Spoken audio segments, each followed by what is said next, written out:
आज next class होगा। जहाँ तक अपन इसके बाद खत्म कर दिए थे, अब वहां से आगे बढ़ते हैं। बताए हुए थे पिछले क्लास में कि दर्पण तीन प्रकार के होते हैं। पहला समतल दर्पण, दूसरा गोलीय दर्पण, तीसरा बेलनाकार दर्पण, जिसमें आपको समतल दर्पण के बारे में बोल दिए थे। आज है बी नंबर में गोलीय दर्पण, मतलब दूसरा पढ़ रहे हैं गोलीय दर्पण, स्फेरिकल मिरर। ये होता है क्या? इसका परावर्तक सतह वक्रित होता है या वक्र होता है या मुड़ा हुआ रहता है। मतलब सीधा सीधी लाइन में बोला जाए, एक गोले का टुकड़ा एक भाग ले लीजिएगा तो वो गोलीय दर्पण का भाग है। जो परावर्तक एक पृष्ठ सतह होगा जिसकी अंदर और बाहर की ओर वक्रित होगा, उनको बोल देते हैं गोलीय दर्पण। परिभाषा के रूप में बोला जाए तो ऐसे दर्पण जिसका परावर्तक पृष्ठ गोलीय होता है उनको बोल देते हैं गोलीय दर्पण। अब बोलिएगा सर कैसे होता है गोलीय परावर्तक सतह पृष्ठ? थोड़ा ये समझा दीजिए, देख लीजिए आप लोग। मान लीजिए ये गोलीय पृष्ठ है, पूरा गोला है। इसी का एक टुकड़ा ले लीजिए, मान लीजिए यहाँ से यहाँ एक टुकड़ा कट कर लीजिए। ले लीजिए भाई, ऐसे एक टुकड़ा ले लीजिए। तो एक टुकड़ा ले लीजिए, इसी गोले का एक ही भाग है जिनका एक अंदर की तरफ धंसा हुआ और बाहर की तरफ उभरा हुआ है। तो इन्हीं में से गोलीय दर्पण आपको दिखाई देगा, जो अंदर की एक तरफ धंसा हुआ रहेगा, एक तरफ बाहर की तरफ उभरा हुआ रहता है। उसमें भी गोलीय का दो टाइप हो जाता है। पहला टाइप है अवतल दर्पण, जिनको बोल देते हैं कनकेव मिरर। दूसरा है उत्तल दर्पण, जिसको बोल देते हैं कनकेव मिरर। अब बोलिएगा उत्तल दर्पण किनको बोलते हैं और उत्तल दर्पण किसको बोलते हैं। देख लीजिए, आपको समझाते हैं। अवतल दर्पण कनकेव मिरर, वो क्या होता है अवतल दर्पण?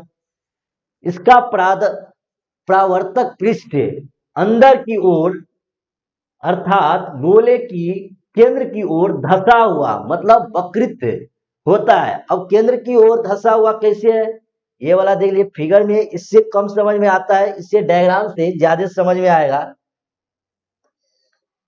ले लीजिए एक गोलीय पृष्ठ का पूरे गोले में से एक टुकड़ा कटा हुआ है, जिसका ये वाला साइड बाहर की तरफ रजतीत किया हुआ या पॉलिश किया हुआ भाग है। अंदर की ओर जो धंसा हुआ है इसको बोल देते हैं परावर्तक पृष्ठ, या उस पर आप लाइट पास करवा सकते हैं। एक आपतित किरण गई, इसी पे परावर्तित होगी। मतलब इस माध्यम में यदि आप लाइट भेज रहे हैं, प्रकाश की किरण जा रही है, तो उस माध्यम में नहीं जाएगी, उसके साथ पॉलिश किया हुआ है।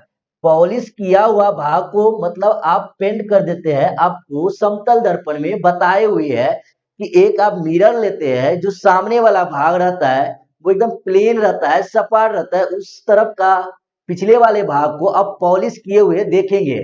इसमें भी वही खाली वक्र हो जाता है, बस बाहर की तरफ साइड जो रहता है उनको पॉलिश किया हुआ है या पेंट कर देते हैं, रजतीत कर देते हैं। और परावर्तक सतह रहता है, उनको ऐसे प्लेन के रूप में, परावर्तक सतह के रूप में देखते हैं। तो इस पर लाइट होगी, जो भी फेनोमिना, जो भी घटना होगा प्रकाश की किरण की, तो अंदर की धंसा हुआ तरफ होगा। इनको बोल देते हैं अवतल दर्पण। जैसे सामने का भाग ये हो गया, इसीलिए बोले हुए हैं जो धंसा हुआ तरफ है इनको बोल देते हैं सामने वाले। सामने वाले इसलिए बोल रहे हैं कि यदि लाइट को पास कर माने, जो भी फेनोमिना, जो भी घटना देखना है यहां से ही देखेंगे, उस तरफ नहीं देखेंगे। ये पीछे का भाग हो जाता है, जो पिछला का भाग हुआ। परावर्तक सतह ये वाले हो गया, इस तरफ का परावर्तक सतह। वो वाला हो गया पॉलिश किया हुआ या रजतीत किया हुआ या पेंट किया हुआ भाग, जो अवतल दर्पण का आरेखीय निरूपण है। नेक्स्ट अगला, उत्तल दर्पण कनकेव मिरर। ये क्या होता है? इसका परावर्तक पृष्ठ बाहर की तरफ उभरा हुआ रहता है। अब देख लीजिए बाहर की तरफ, मतलब ये वाला लीजिए आप वक्र पे, ये रहा अंदर की ओर धंसा हुआ, इसको बोल देते हैं अवतल दर्पण। इसी को ऐसे उल्टा कर दीजिए तो ये वाला सतह रहा, उभरा हुआ भाग सामने वाला कर दीजिए, ऐसे रहा धंसा हुआ, इसी को पलट दिए तो उभरा हुआ ये वाला रह गया आपको उत्तल दर्पण ऐसे सेम चीज है, ये देख लीजिए आप, फिगर में भी बना के दिखा दे रहे हैं आपको, ये वाले। अब इस तरफ क्या है कि बाहर की तरफ उभरा हुआ, बाहर की तरफ हुआ तो मतलब अंदर की तरफ आप पेंट कर दीजिए, अंदर वाले भाग को पेंट कर दीजिए। तो इस तरफ सतह पे जो भी घटना, ये सामने वाले भाग हो गया, ये पीछे वाले भाग हो गया, जो भी फेनोमिना, जो भी घटना होगी प्रकाश की, इस बाहर की तरफ जो उभरा हुआ है, तो इधर ये घटना होगी तो उनको बोलते हैं उत्तल दर्पण। और ये हो गया पीछे वाला भाग को उधर कुछ नहीं करते, लेंस को पॉलिश किया हुआ भाग है। तो सामने का भाग इस साइड का, पीछे वाले भाग इस साइड का, परावर्तक सतह इस साइड का, और पॉलिश किया, रजतीत किया हुआ या पेंट किया हुआ भाग ये पीछे का भाग हो गया। इनको बोलते हैं उत्तल दर्पण का आरेखीय निरूपण। नेक्स्ट अगला, अब गोलीय दर्पण का भाग, जितना उत्तल दर्पण अवतल दर्पण आप पढ़े हैं उनमें भाग कुछ उसका अंग पार्ट पुर्जा होता है। वो क्या होता है, कोई भी चीज आप गाड़ी ले लीजिए या अपना शरीर ले लीजिए, उसमें बहुत सारे आपका भाग है, हाथ हो गया, पैर हो गया, जितना भी चीज है, नाक कान, वैसे ही जो गोलीय दर्पण है, अब गोलीय दर्पण में दो होता है, उत्तल दर्पण एक अवतल दर्पण, उसमें भी सबका भाग होता है। क्या भाई, उत्तल दर्पण में कौन सा भाग है और अवतल है, उत्तल और अवतल में दोनों, ये सब टोटल होता है, क्योंकि वो दोनों गोलीय दर्पण का है, इसीलिए गोलीय दर्पण डायरेक्ट लिख दिया है, मतलब उसमें दोनों आ जाते हैं। तो गोलीय दर्पण में कितने भाग होता है, ध्रुव होता है, वक्रता केंद्र होता है, वक्रता त्रिज्या होता है, इसके बाद लिखा हुआ है मुख्य अक्ष या प्रधान अक्ष, जिसको बोल देते हैं प्रिंसिपल एक्सिस, मुख्य फोकस, प्रिंसिपल फोकस, फोकस दूरी, फोकल लेंथ, द्वारक, एपर्चर। यहाँ पर एपर्चर लिखा है, एपर्चर लिख सकते हैं आप। तो देखिए आपको अब हर एक पॉइंट को अच्छे से डिस्क्राइब करना है, अच्छे से समझना है, क्योंकि ये अंग, इसी भाई भाग है एक अवतल दर्पण उत्तल दर्पण का अंग मान लीजिए इसका, इसके बिना आप ना एक स्टेप आगे बढ़ पाइएगा कि कोई भी यार इस पर न्यूमेरिकल आए, सवाल आए, जो भी चीज हो, जो भी घटना दे, किसी वस्तु पर कहाँ रखेंगे तो कहाँ जाके इमेज बनता है, कितना बड़ा बनेगा, कितना छोटा बनेगा, ये सब जानना बहुत जरूरी है। इसके अलावा आप कुछ नहीं कर सकते हैं, इसीलिए हर एक भाग को आप अच्छे से समझ सकते हैं, जैसे कि समझा रहे हैं अभी आपको। ध्रुव, ये ध्रुव होता क्या है, गोलीय दर्पण के परावर्तक पृष्ठ के केंद्र को दर्पण का ध्रुव कहते हैं। इसे P से इंकित किया जाता है या निरूपित किया जाता है या सूचित किया जाता है। अब गोलीय दर्पण के परावर्तक पृष्ठ है, उनके केंद्र को ही क्या होता है, ये वाले लाइन आपको देखिए कैसे होता है। ये मान लीजिए अवतल दर्पण है, बाहर की तरफ रजतीत किया हुआ है, अंदर की तरफ धंसा हुआ है, तो इसका आधा कीजिएगा तो एकदम बीच में यहां पे आया, कलर चेंज कर दे रहे, देख लीजिए आप अच्छे से दिखाई दे, ये वाला केंद्र आया, ये वाले दर्पण को आधा भाग ऊपर आधा भाग नीचे, जो केंद्र सेंटर जो बीच में आएगा उसको बोल देते हैं पोल या ध्रुव। तो यही लाइन में लिखा हुआ है, गोलीय दर्पण के परावर्तक पृष्ठ ये है, पृष्ठ के केंद्र को दर्पण का ध्रुव कहते हैं। अब इसको दो भाग में बांटिएगा तो केंद्र यही आएगा, उन्हीं को बोल देते हैं ध्रुव। इसे P से सूचित किया जाता है या निरूपित किया जाता है, इंकित किया जाता है, जनरली सामान्यतः P। नेक्स्ट है वक्रता केंद्र, सेंटर ऑफ कर्वेचर। अब वो क्या होता है, वक्रता केंद्र ये होता है, मान लीजिए कहीं का टुकड़ा रहा होगा, मान लीजिए इसमें से ही गोले का एक टुकड़ा है, तो ये गोले का ही भाग था, इस गोले का सेंटर केंद्र कहाँ है, तो भाई ये केंद्र रहा आपको यहाँ, तो ये जो केंद्र है, जो केंद्र इस गोले का होगा, इसी गोले का एक भाग है ये, जिसको बोल देते हैं गोलीय दर्पण, उसी में टाइप है अवतल दर्पण। तो इसका जो गोले का केंद्र रहा, इस दर्पण का, इस गोलीय दर्पण का केंद्र वही होगा जो इस गोले का केंद्र था। ये वाला लाइन ले लीजिए आप, केंद्र रहा तो ये वाला है। तो लाइन में परिभाषित रूप से बोला जाए तो इनको बोलते गोलीय दर्पण का परावर्तक पृष्ठ एक गोले का भाग था। ठीक है, ये गोला इसी का भाग है। इस गोले का केंद्र को गोलीय दर्पण का वक्रता केंद्र कहते हैं। जो गोले का केंद्र था, जो ये दर्पण इसी गोले से एक गोलीय दर्पण प्राप्त की है, तो जो गोले का केंद्र होगा उस दर्पण का वही केंद्र होगा। ये लाइन में आपको लिखा हुआ है, जिसे अंग्रेजी में जनरली सी से, जो बड़े लिखा हुआ है कैपिटल सी से सूचित करते हैं या अंकित करते हैं, निरूपित करते हैं, जहां पर सेंटर केंद्र है। आगे नेक्स्ट पॉइंट, मुख्य अक्ष प्रधान अक्ष जिसको बोलते हैं प्रिंसिपल एक्सिस। अब देखिए मुख्य अक्ष क्या होता है, प्रधान अक्ष क्या होता है। सेंटर केंद्र, जो वक्रता केंद्र था इस गोलीय दर्पण का, जो सी से निरूपित करते हैं, ये सी और ध्रुव पी वाले पॉइंट से एक रेखा गुजारिए, एक सीधी लाइन खींचिए। जो लाइन जाएगी, जो रेखा गुजरेगी, उन्हीं को बोल देते हैं मुख्य अक्ष या प्रधान अक्ष। अब लाइन में भी यही लिखा होगा, अच्छे से देख सकते हैं। प्रिंसिपल है गोलीय दर्पण के ध्रुव, ये रहा ध्रुव, वक्रता केंद्र, ये रहा वक्रता केंद्र से होकर गुजरने वाली एक सीधी रेखा। देख लीजिए, पहले बता दिया, एक सीधी रेखा को दर्पण का मुख्य अक्ष कहते हैं या प्रधान अक्ष कहते हैं। इसको बोलते हैं मुख्य अक्ष या प्रधान अक्ष।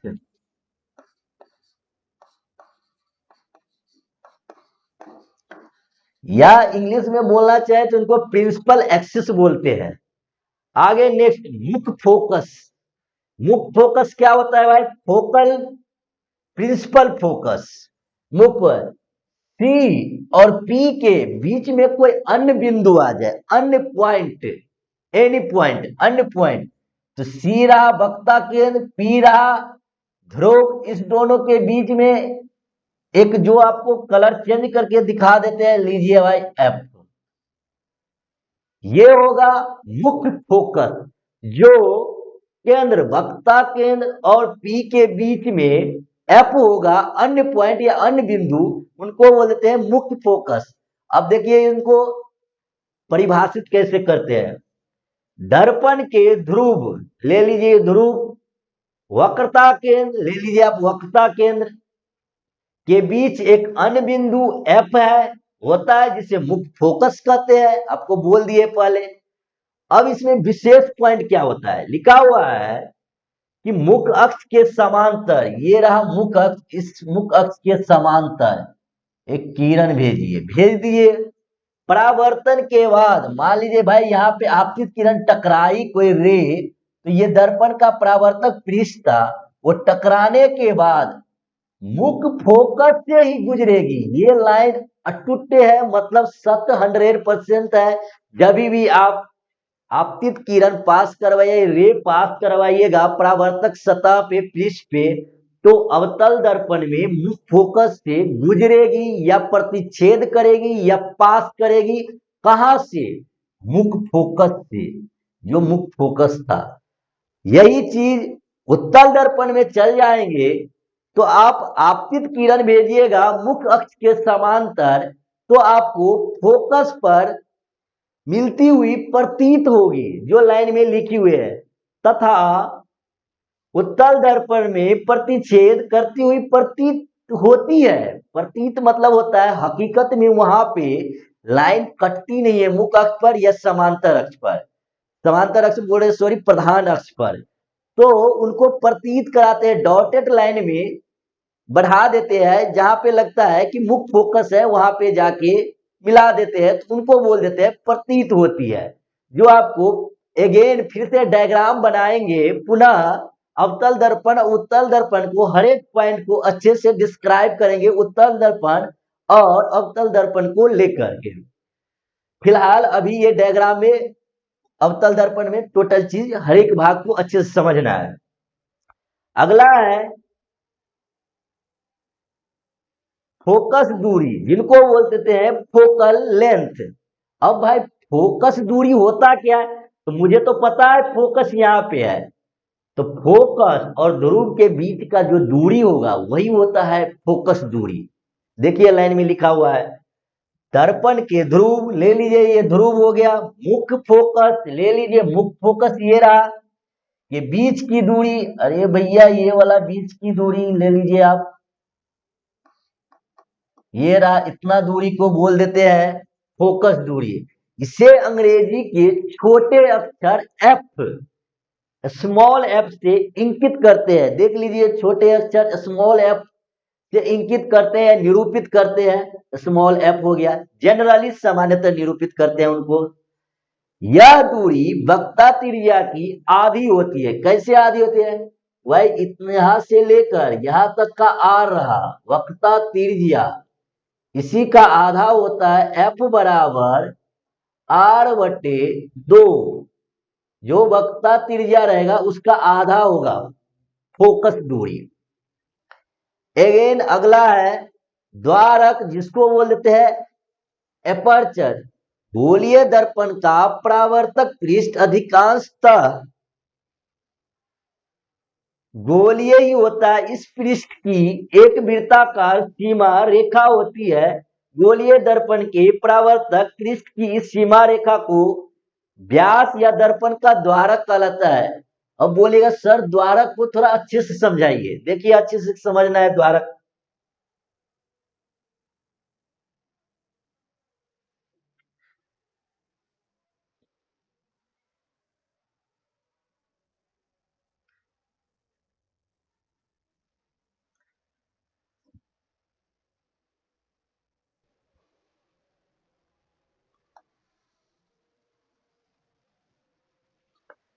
बाहर तरफ रजतीत कर देंगे या पॉलिश कर देंगे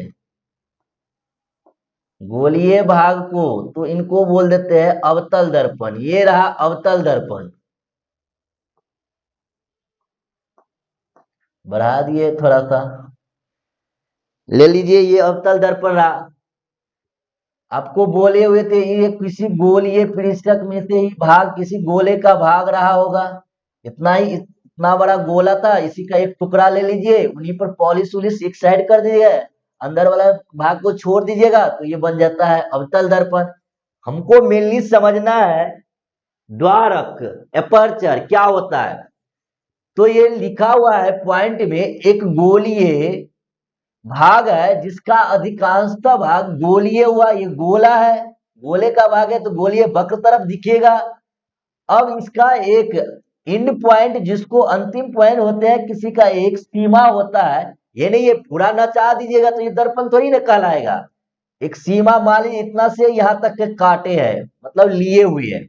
इस भाग को आप इस बिंदु से इस बिंदु तक एक लाइन मिला लीजिए, तो क्या हो जाता है, ये लाइन में एक सरल रेखा खींच दीजिएगा तो एक व्यास के रूप में आपको दिखाई देता है, जिनको बोलते हैं सीमा रेखा का एक व्यास है। इस वाले भाग का एक लाइन खींच देते, एक सरल रेखा खींच दीजिए इस पॉइंट से इस पॉइंट, अंतिम वाले पॉइंट, मतलब लास्ट का सीमा जहां खत्म हुआ इस वाले दर्पण का, वहां से एक लाइन ड्रॉ करिएगा, तो आपको एक व्यास नाम दीजिए, उनको एक व्यास की तरह काम करता है, उन्हीं को बोल देते हैं द्वारक। मतलब जो भी रे पास करना है, किरण पास करना है, तो आप इसी इतना दूरी जो सरल रेखा हुआ है वहीं से आप लाइट पास करवा सकते हैं। इसके अलावा इससे ऊपर यदि जा रहे हैं तो दर्पण से नहीं टकराएगी, ये अलग है। ये है दर्पण का द्वारक कहलाता है, या एपर्चर बोलते हैं इनको, ये गोलीय दर्पण का जो भी है। नेक्स्ट है अगला उत्तल दर्पण, में भी समझा देते हैं अच्छे से कि उत्तल दर्पण का भी सर थोड़ा समझा दीजिए। हर एक पॉइंट को ले लीजिए आप। उत्तल दर्पण, आप उत्तल दर्पण भी बना के दिखा देते हैं कि उसमें मुख्य फोकस, प्रधान अक्ष जिनको बोलते हैं, और क्या सब था, ध्रुव था, वक्रता त्रिज्या, फोकस दूरी, ये सब टोटल जितना भाग था उत्तल दर्पण में भी आपको समझा दे रहे हैं। लेकिन इस भाग को टोटल एक बार और अगेन आगे लेक्चर में डिटेल में आरेखीय निरूपण हरेक का करेंगे, कहाँ कहाँ पे वस्तु रखने पर कहाँ कहाँ पे प्रतिबिंब बनता है, टोटल जाके इस पूरे पॉइंट के आगे जाके भी फिर से अगेन समझाएंगे। इतना समझ लीजिए, आगे जाके फिर आपको दोबारा रिवाइज हो जाएगा। ले लीजिए एक उसमें क्या था, उत्तल दर्पण में जो उभरा हुआ भाग को परावर्तक पृष्ठ मानते हैं, अंदर वाले तरफ को पिछले वाला भाग, जिनको रजतीत कर दीजिए आप या पॉलिश पेंट कर दीजिए। इनका ध्रुव कहाँ लेंगे, तो भाई आधा वाला भाग ऊपर, आधे वाला भाग नीचा ले लीजिए। यहाँ पे कलर चेंज, ब्लैक अच्छा नहीं होता है, इसलिए ब्लैक से थोड़ा कम ये वाला लीजिए। अब बोले सर ब्लैक से क्यों लिखा हुआ है, ब्लैक या ब्लू से तो लिखना तो पड़ता है, बस फिगर ड्रॉ दूसरे चीज से दिखाए कलर से तो अच्छा दिखता है। ले लीजिए, सीधा लाइन खींचना है एकदम स्ट्रेट। अब स्ट्रेट क्यों खींच, स्ट्रेट तो जाएंगे, दो पॉइंट मिलाएंगे तो स्ट्रेट तो जाए, पॉइंट कैसे मिलेगा वो भी देखा है। ये रहा, किधर का रहा, ये इस तरफ का गोले का भाग बना रहा रहेगा। अच्छे से बनाइए, थोड़ा लगे कि गोला था। ले लीजिए तय, इस गोले में से भाग का ये टुकड़ा है, तो इस गोले का एक केंद्र रहा होगा, सेंटर जिनको बोलते हैं, ये केंद्र रहा जिसको बोलते हैं सी। अब जो ये सेंटर, इस गोले का जो सेंटर केंद्र था, वही जो उत्तल दर्पण बनाए इस गोले का भाग का एक टुकड़ा का, तो इस उत्तल दर्पण का केंद्र इधर होगा और यही होगा, जिसको वक्रता केंद्र बोलते हैं और बड़े अक्षर से सी से सूचित करते हैं। और जहां पे आधा किए हुए थे दर्पण को, इसको पी ध्रुव बोलते हैं, जिनको पोल बोलते हैं। अब ये रहा, इसमें भी ध्रुव पता चल गया, वक्रता केंद्र पता चल गया। तब इसके बाद बोले हुए थे कि ध्रुव और वक्रता केंद्र से एक सीधी लाइन पास करवाइएगा। लीजिए ये वाला ही लाइन था, अच्छे से लाइन नहीं डरा है, लेकिन ये वाले लाइन पी और सी से पास होगा एक सरल रेखा, वही हो जाता है प्रधान अक्ष या मुख्य अक्ष, प्रिंसिपल एक्सिस, मुख्य अक्ष या प्रधान अक्ष।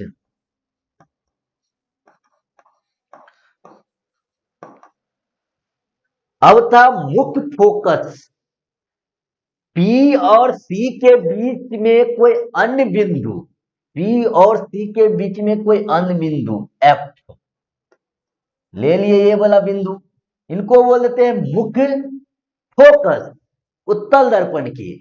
उसमें क्या था, उधर परावर्तक सतह बनता था, उसके पीछे वो इस साइड बनता था, इसमें इधर का है तो इधर में आएगा भाई, सेंटर जिधर रहेगा वक्ता के उधर ही वाले, इस दोनों के बीच में यहाँ पे पॉइंट आ रहा है तो यहाँ पे देंगे मुख्य फोकस। अगेन था कि फोकस दूरी किसको बोलते हैं, तो भाई जो पोल ध्रुव है ये एफ मुख्य फोकस है, इस दोनों के बीच में का दूरी को एफ से डिनोटेड करते हैं, इनको बोल देते हैं फोकस दूरी। हो गया। अब इसमें कुछ तो छूटा तो नहीं, मेरे हिसाब से कुछ नहीं छूटना चाहिए, हो सकता है मैं भी छूट जाए, रिमाइंड कर लिया अच्छे से, पॉज यूज करके आप अच्छे से राइट डाउन करके आप अच्छे से लाइन को समझ सकते हैं। नहीं समझ में आया, अगेन पीछे वीडियो को बैक करके अगेन उसी लाइन को सुनिएगा तो समझ में आ जाएगा क्या है। चलिए आगे नेक्स्ट। अब जो उत्तल दर्पण बताए हैं, अवतल दर्पण बनाए हैं या बताए हुए हैं, उनमें होता क्या क्या है भाई, उसमें भी अब दर्पण है तो उसका भी वस्तु रखेंगे उसके सामने में तो उसका प्रतिबिंब बनेगा। प्रतिबिंब बनेगा तो कैसा बनेगा, बड़ा बनेगा, छोटा बनेगा, वास्तविक बनेगा कि काल्पनिक बनेगा, क्या क्या होता है ये सब डिटेल में समझते हैं। प्रतिबिंब की स्थिति, प्रकृति एवं आकार। प्रतिबिंब मतलब होता है हकीकत कोई भी वस्तु का प्रतिबिंब, इमेज जो बना उसको बोलते हैं प्रतिबिंब। स्थिति मतलब वस्तु को कहाँ रखे तो उसका प्रतिबिंब कहाँ बना, उनको बोलते हैं स्थिति, पोजीशन कहाँ पे जाके बना। प्रकृति कैसा बना, वास्तविक बना, उल्टा बना या काल्पनिक बना, सीधा बना, कैसा बना, प्रकृति नेचर बताना है उसका। एवं आकार, साइज, मान लीजिए वस्तु इतना बड़ा का है तो प्रतिबिंब कितना बड़ा, उसी आकार का बना या उसके बराबर बना या उससे छोटा बना, इसको बोलते हैं आकार में बोला या साइज बोलना प्रतिबिंब को।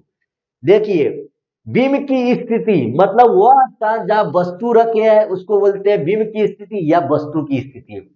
प्रतिबिंब की स्थिति कोई वस्तु को दर्पण के सामने रखते हैं तो उनका प्रतिबिंब कहाँ बनता है, उसका स्थिति बताना है, पोजीशन बताना है, कहाँ है प्रतिबिंब। प्रतिबिंब की साइज, यह प्रतिबिंब का आकार है जो यह बताता है कि वस्तु छोटा बना है, बराबर बना है या बड़ा बना है। तो उनको बोल देते हैं साइज, कैसा है, आकार, बड़ा या छोटा या बराबर। प्रतिबिंब की प्रकृति, बोले हुए थे शुरू में ही, प्रकृति, प्रतिबिंब की प्रकृति कैसा होता है, वास्तविक बनेगा कि उल्टा बनेगा। प्रतिबिंब की प्रकृति बता दिया है, प्रकृति दो प्रकार के होते हैं, वास्तविक और उल्टा, दूसरा काल्पनिक और सीधा। देख लीजिए यहाँ पे, वास्तविक और उल्टा, आभासी और सीधा।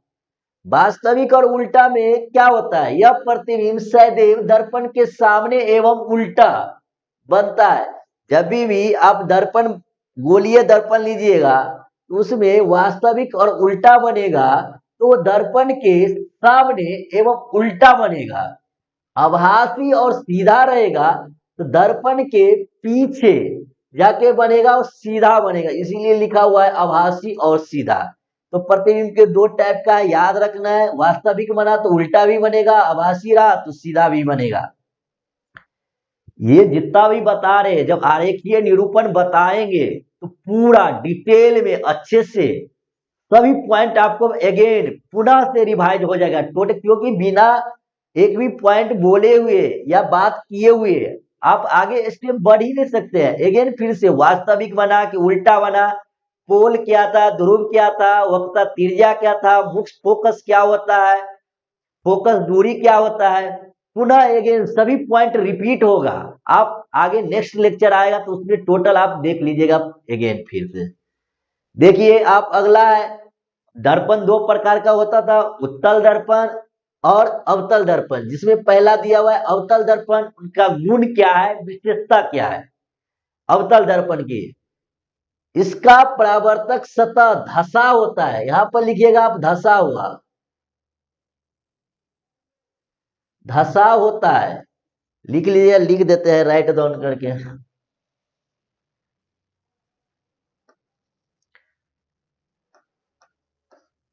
धसा, स वाला तालम से होगा, मूर्धन से होगा, आप देखें मूर्धन से बोलिए, तालम से या तो मतलब दंश से ही होगा, जो भी हो, धसा होता है। इसके भीतरी सतह से परावर्तन होती है, कैसे होता है ये वाले समझाते हैं आपको, भीतरी सतह से भाई परावर्तन कैसे होता है। बिना इनको समझाए हुए आप आगे एक स्टेप आगे नहीं बढ़ सकते हैं। ये रहा, दोनों साथ साथ बता रहे हैं आपको। ये रहा आपका, कलर भाई चेंज करो इनको, ठीक है, अभी फिलहाल बन गया है तो लीजिए। देखिए अंदर का भाग धसा हुआ परावर्तन, मतलब जो भी लाइट पास करेगी अंदर में धसा हुआ है, उसी तरफ आप आपतित परावर्तित जो भी घटना परिघटना है, मतलब जो भी होगा फिनोमिना घटना, जो भी लाइट को पास करवाएंगे, आपतित किरण जाएगी, परावर्तित होगी, धसा हुआ तरफ होगा, तो इनको बोल देते हैं, इनके भीतरी सतह परावर्तक होती है। ये रहा भीतरी वाला सतह, ये हो गया बाहरी सतह। अवतल दर्पण में, इसमें वास्तविक और काल्पनिक दोनों प्रतिबिंब बनता है। वास्तविक भी प्रतिबिंब, मतलब वस्तु रखेंगे तो उसका प्रतिबिंब बनेगा, तो वास्तविक बनेगा और काल्पनिक बनेगा। अब बोले सर कैसे बनाए, नेक्स्ट लेक्चर थोड़ा इंतजार कीजिए, अच्छे से बताएंगे कि कैसे वास्तविक और काल्पनिक बनेगा। ये हो गया पॉइंट। इसमें वस्तु से बड़ा और छोटा तीनों पर, तीनों मतलब एक बराबर भी, बड़ा बराबर लिखा हुआ है, ये पॉइंट बराबर, मतलब तीनों प्रकार को आपको प्रतिबिंब दिखाई देंगे। वस्तु यदि जितना साइज का 2 मीटर का रहा, 2 मीटर का जैसे तो रहेगा नहीं उतना बड़ा, 2 सेंटीमीटर का रहा तो 2 सेंटीमीटर का भी बनेगा प्रतिबिंब, 2 से छोटा भी बनेगा, 2 से बड़ा भी बनेगा, तीनों टाइप का प्रतिबिंब बनेगा, आपको दिखाई साइज का आकार का दिखाई देगा। इसमें बनाएंगे तो आरेखीय निरूपण खींचेंगे तो इसकी फोकस दूरी ऋणात्मक होती है, बोल रहे हैं इनका फोकस दूरी ऋणात्मक होती है। याद रखना है, याद कंठस्थ नहीं करना है, याद इसलिए बोल रहे हैं फिलहाल अभी आरेखीय निरूपण पर गए नहीं है, जब जाएंगे तो क्यों होता है फोकस दूरी ऋणात्मक, उसका एक लाइन में आंसर मिल जाता है। एक लाइन में अभी बोलिए तो बता देते हैं। देखिए फोकस दूरी है भाई, इसका यहाँ P है, आप निर्देशांक ज्यामिति पढ़े हैं, इस तरफ का लेते हैं पॉजिटिव, इस तरफ का लेते हैं निगेटिव, मतलब इधर धनात्मक इधर ऋणात्मक।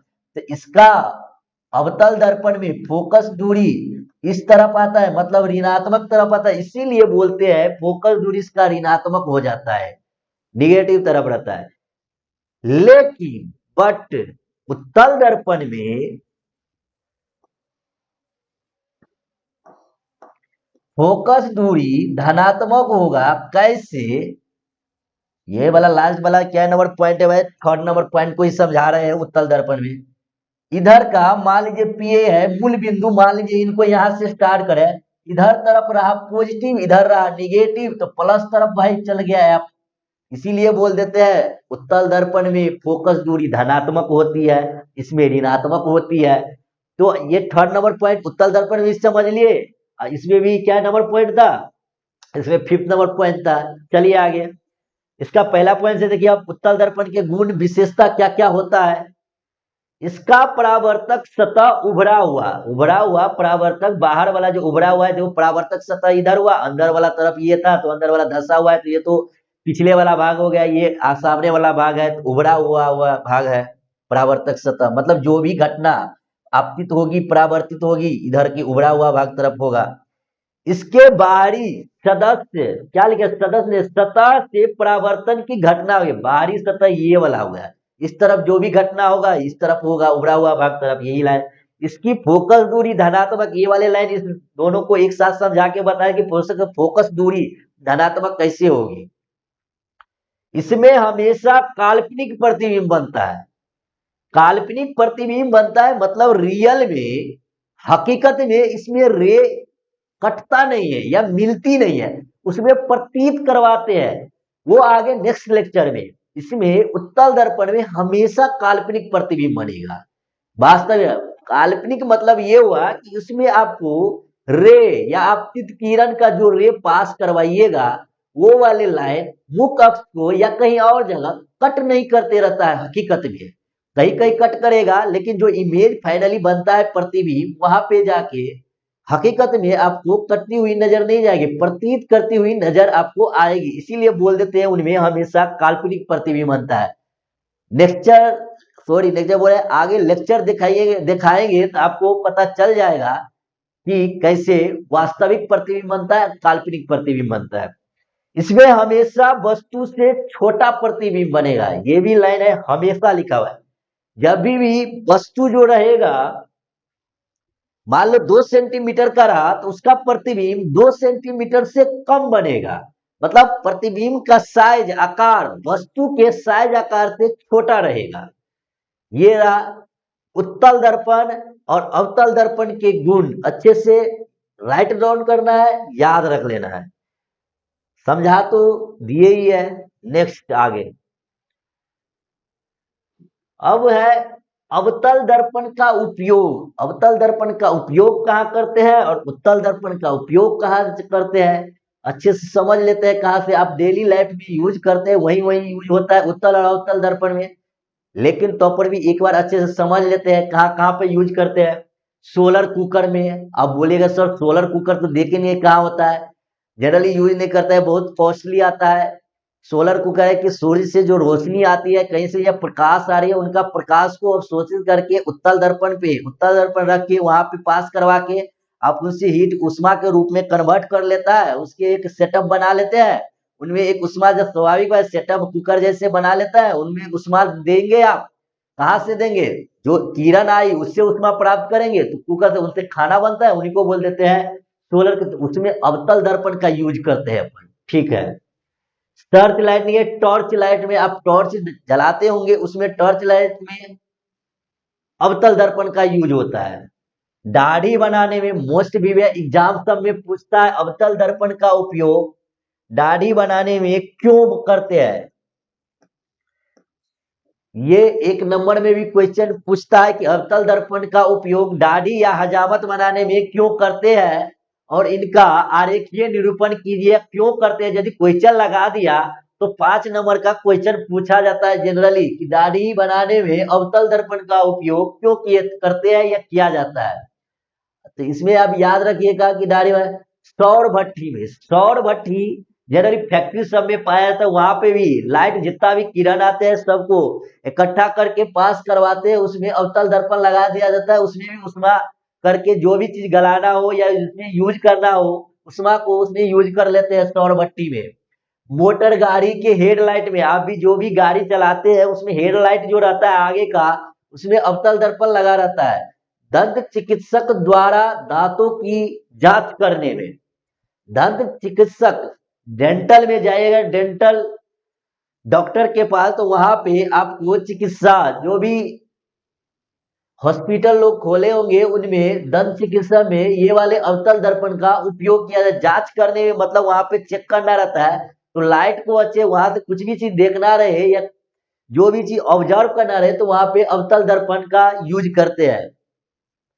परावर्तन, परावर्तक दूरबीन में, दूरबीन आप डायरेक्ट परावर्तक, ये भी है दूरबीन लिखा हुआ है, मतलब दूरबीन जो भी लगा है उसमें अवतल दर्पण लगा होगा, उनमें दूरबीन में यूज करते हैं। रोगियों के नाक, कान और गला इत्यादि, अब नाक देखना है, कान देखना है, गला देखना है तो अवतल दर्पण लगा रहता है, उससे लाइट पास करवा के उससे देखते हैं कि रोगियों का नाक, कान, गला कैसा है, खराब है या अच्छा है, जो भी हो उसमें जनरली यूज करते हैं। उसमें से ज्यादा मोस्ट वीवीआई एग्जाम्पल उपयोग दाढ़ी बनाने में, ये जनरल एग्जाम में 5 नंबर में पूछता है। अच्छे से याद रखना है कि दाढ़ी बनाने में यूज करते हैं, वो 5 नंबर में आपको बता देंगे कि कैसे होता है, उनका उपयोग क्यों होता है। ये आरेखीय निरूपण करेंगे तो वहां पे पता चलता है कि क्यों यूज करते हैं, और बोल भी देंगे उस समय में कि ये वाले क्वेश्चन 5 नंबर में पूछता है। 1 नंबर में भी जनरली 1 नंबर में ऑब्जेक्टिव में पूछना रहे तो बोलता है उत्तल दर्पण का उपयोग, ऑप्शन सब में रख देते, इसमें एक दाढ़ी में याद दो, ये लिखा रहेगा कि दाढ़ी बनाने में कौन सा दर्पण यूज करते हैं, ऑप्शन लिख देगा अवतल दर्पण, दूसरा में लिख देगा उत्तल दर्पण, तीसरा में लिख देंगे कुछ और, तीसरा में लिख देंगे इनमें से कुछ नहीं, मैग्नेटिक अवतल दर्पण में।